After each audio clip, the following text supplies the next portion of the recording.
Little hearts cinema ఎలా ఉందంటే 90s biopic Mouli విషయంలో మినిమం అవగాహన మన తెలుగు యువతకి ఇప్పుడు బాగానే ఉంది. వారికి అయితే మౌలి ఎక్కడ డిసప్పాయింట్ చేయడనే చెప్పాలి. తన సిల్వర్ స్క్రీన్పై డెబ్యూ చాలా డీసెంట్ అండ్ ఫన్నీగా ఉందని చెప్పాలి. తన నుంచి సాలిడ్ కామెడీ టైమింగు సినిమాలో బాగా వర్కౌట్ అయ్యాయి.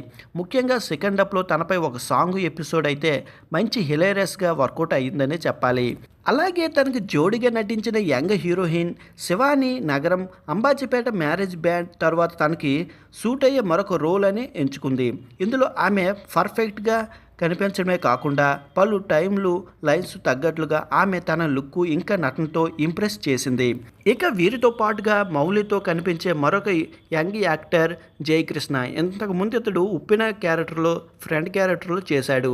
ఇతడైతే సాలిడ్ కామెడీ టైమింగ్ అండ్ మంచి నటనతో ఇక యువ నటుడుగా ఆకట్టుకున్నాడు.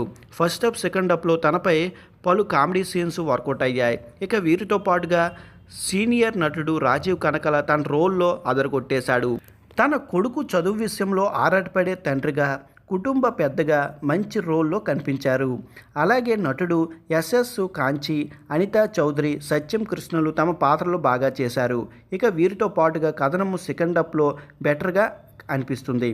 పెద్దగా బోర్ లేకుండా పాత రోజులు గుర్తు చేసేలా మంచి కామెడీ మూమెంట్స్ సినిమాలో ఉన్నాయి. ఈ సినిమాలో బలమైన స్టోరీ లైన్ అయితే లేదు, కానీ చాలా సింపుల్ లైన్తో అందరికీ తెలిసిన దాన్నే అలా ఫన్ సీన్లో లాగించేశారు.